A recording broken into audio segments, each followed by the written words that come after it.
In this video, I will show you exactly how we lowered our cost per purchase from $110 to $32 in just 1 month. So if you are struggling with your ad costs and looking to make your ads profitable, this video is perfect for you. And spoiler alert, we didn't do anything extraordinary or super difficult. We started with a very small budget and we scaled it slowly over time. And no, we weren't spending thousands of dollars on ads. We started with a very small budget and we increased it slowly over time. So if you are a small business owner with a limited budget, stick around, because in this video, I'm going to break down all the steps we took in order to lower our cost of acquisition by 70% in just 1 month. So while editing the video, I wanted to give you a small update about what's happening with this ad account and with this campaign. Actually, we were able to lower the cost of acquisition not only to $32, but to $24 this month. And we were able to do that because instead of focusing on turning off campaigns or getting angry with Facebook and blaming the algorithm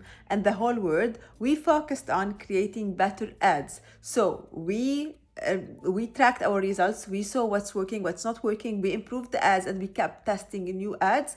Until now, we are seeing a $24 as cost of acquisition for the full month. And I'm gonna tell you something, I expect that we're gonna go lower because we are testing new ads and we are working always on improving everything, okay?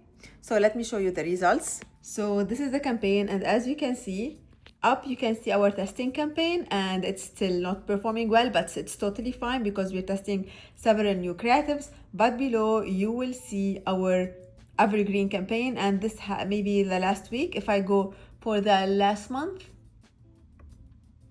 okay, you can see that this is our cost of acquisition, $23, and we are increasing the budget slowly in order to make sure that we are always in control, so we don't spend a lot of money and we don't burn our money. I will start first by giving you an overview of this business so you can understand it more. This is a brand in the beauty niche. They sell makeup and skincare, but their main line is the makeup line. They sell exclusively in the USA, so this is their top and only market. They have been in the market for a while. They have some followers on Instagram, but their engagement rates are not that good. They have run Facebook ads before, spent a lot of money, especially on meta ads, but none of their previous campaigns were profitable. When it comes to their unique selling propositions, their products are clean and organic, and they are perfect for sensitive skins. They've received a lot of positive reviews and feedbacks in the past, and they have a good retention rate. All of these things tell us that their products are good and that people are loving their products. It's very important to make sure that you are selling a good product, especially in something like makeup, because you should be counting on repetitive sales. And remember, if your product is not good, maybe you can cheat people into buying it once, but you can never cheat people into buying it multiple times. If you are looking to create a real brand, you need to put your customers first and you need to focus on how to serve them the best. That's why you should make sure that your products are good. Don't focus on having the lowest price in the market. Focus on having a good product with a good brand story. That's what works. Before starting with the ads, we made sure first that the business foundations were solid.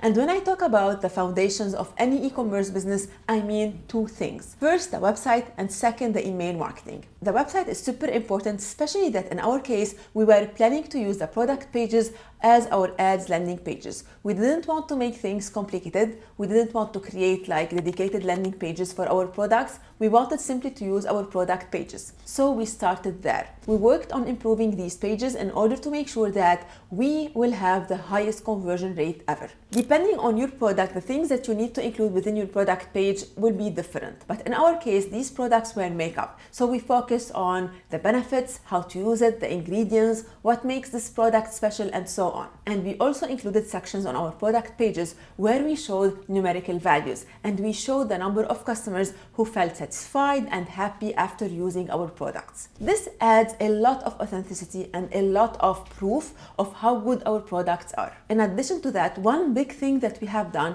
was to improve our product photography and to make sure that we have good color swatches. When you sell foundation, for example, choosing the right color is one of the biggest challenges or objections your customers might face. So we made sure that we have good color swatches in order to make the decision to buy easier for our customers. Improving our product pages was not that difficult. What we've done is to create a template of all the information that we wanted to include in these pages, and we applied the same template to all of our products. The next thing we've done on our website was to update and simplify our navigation menu and to make sure that we have given our customers a clear idea about what do we sell and how they can find what they are searching for. And the third thing that we worked on was to make sure that we have good product recommendations. We are selling makeup, so most probably a customer might buy multiple items from us. So we made sure, for example, on the foundation page to include the brush that works for the foundation. For the concealer, for example, we included the brush that works for the concealer, and so on. In this way, we made sure that if someone is checking the concealer, for example,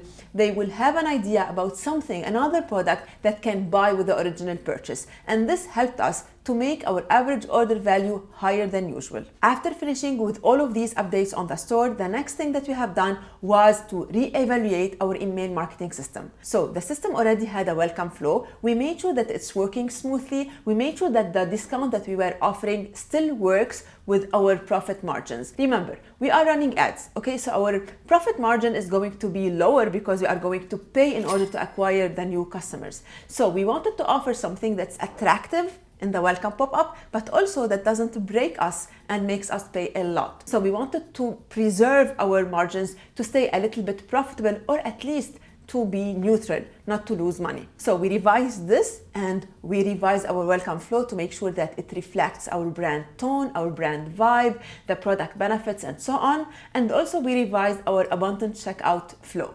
These two flows are super important because these are the flows that will make you a lot of money. The third flow that we have worked on was the thank you flow. This flow is extremely important to make sure that you are able to retain your customers. We're paying to acquire these customers. We are planning to run ads to acquire those customers. So we wanted to make sure that the after-sale service is also good. And now we were ready to start running ads. So let's start talking about our ad account structure. We started with only one campaign, an Advantage Plus campaign. And we use this type of campaigns because they have already run ads using this ad account. We already have some data, the business already have some data, so we can rely on these types of campaigns. We started with one campaign with a daily budget of around $50 per day, which was very low, but we wanted to start low in order to test our ads and see what's happening. If your business is very new and you don't have a lot of data, maybe you want to start with a normal campaign, a normal sales campaign, instead of starting with the Advantage Plus campaign, and later on you move to the Advantage Plus campaign. If you want to know more about how to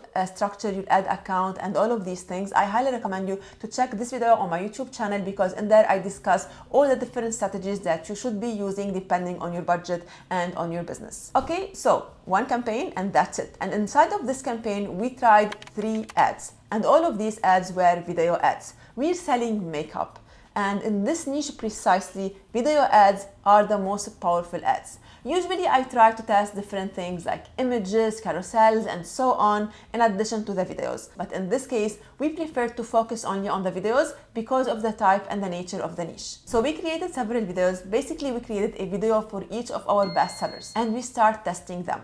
All of our videos were UGC style videos. So basically someone was holding the product, talking about it, showing it in action. And we noticed that the videos that performed very well were the ones that were showing the visual transformation and how our products were able, for example, in help and coverage and stuff like that. So we set up the campaign, we set up these ads, and we kept them running for 1 week without touching them. For your ads, I highly recommend you to focus on the benefits and the unique selling propositions of your products and to show the transformations, the before and after that your products are going to create in your customers' lives. These types of videos usually perform very well in addition to other videos like testimonials and so on. So we started running the campaign and we kept it running without touching it for 1 week. And after 1 week, we analyzed the results. Our CPMs were super high and our ads were not profitable. So how did we fix this? Instead of killing the campaign, we worked on reading the data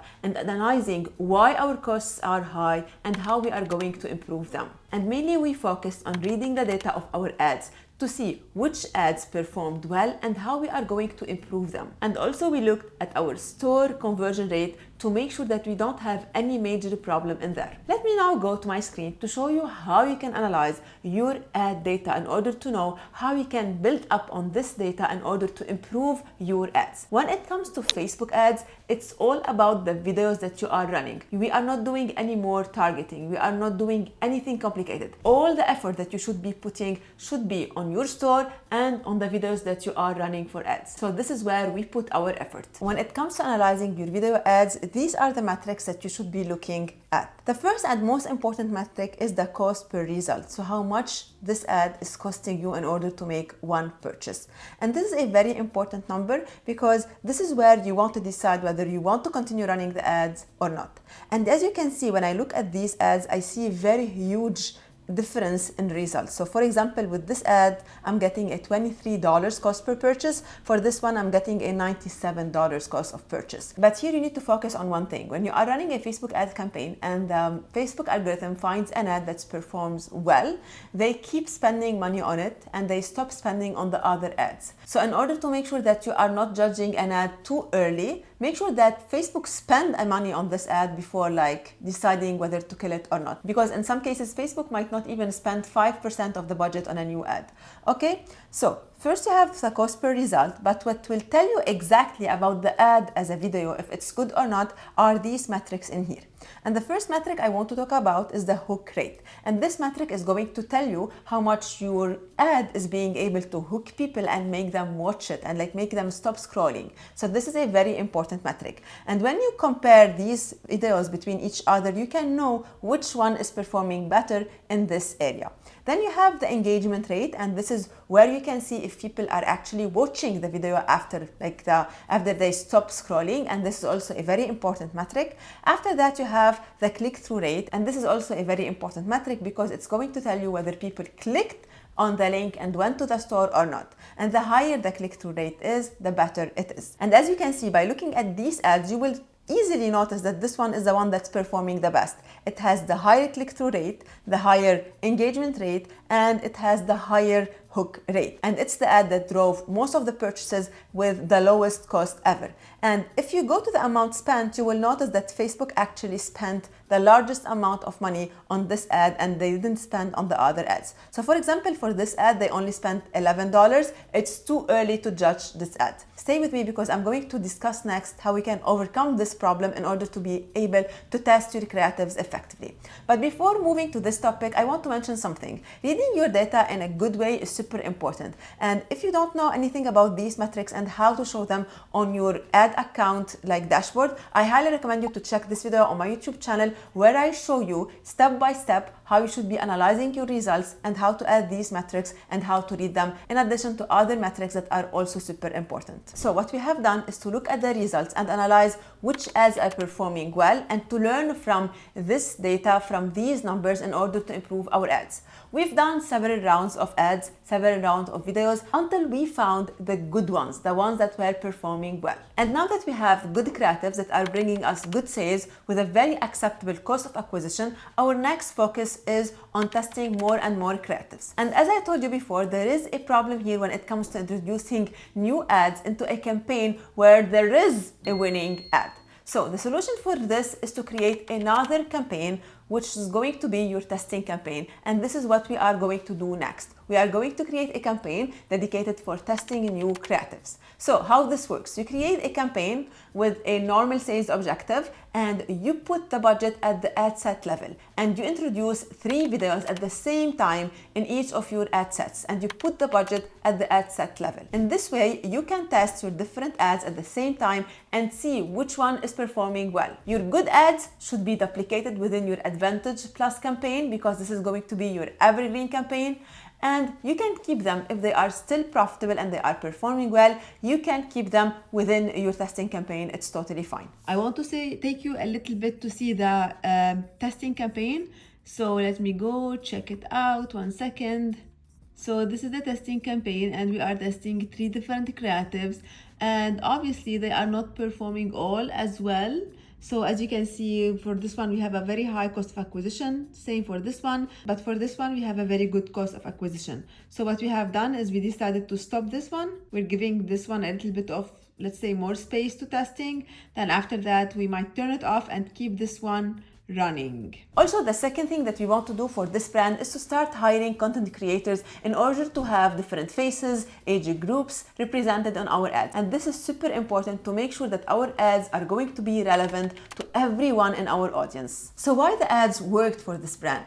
Why we were able to lower our cost of acquisition that quick? Well, I think there are so many factors, and I'm going to break them down now. And you would be surprised to know that many of them are not related to anything business. Many of them are related to the mindset, to how you run your ads. First, I think we are running good products, and this have been proven by the reviews and ratings. So this gives me like a very good feeling. When I'm selling a product that I believe in, it makes it easier for me to sell it, and it makes it easier for even the founder to create videos around these products. So you need to be a true believer of your products and your brand, because if you don't really feel and think that your products are good, you can never sell them to others. Our second strong point, I think, was that we were creating fresh content weekly, because the founder of the business, the founder of the brand, was the one creating the content. We had this flexibility of having new content every week, and she was following up with the results. So we were reading the data, we were analyzing why these videos are performing well, why the others are not,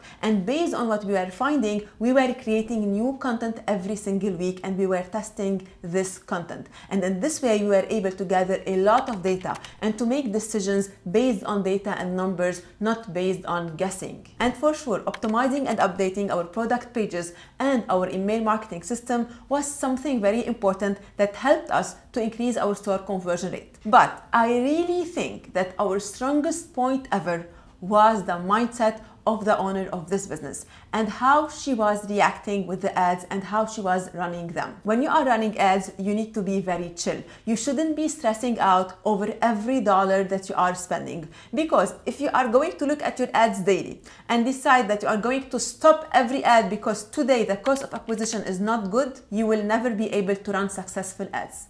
You need to be patient. You need to be willing to invest in order to learn what's working. This is the only way that your ads are going to improve. If you are stressing out over every dollar you are spending, if you are checking your ads results every single day or every single hour, you will never be able to succeed in this. Your mindset is super important. The way you deal with the ads is super important.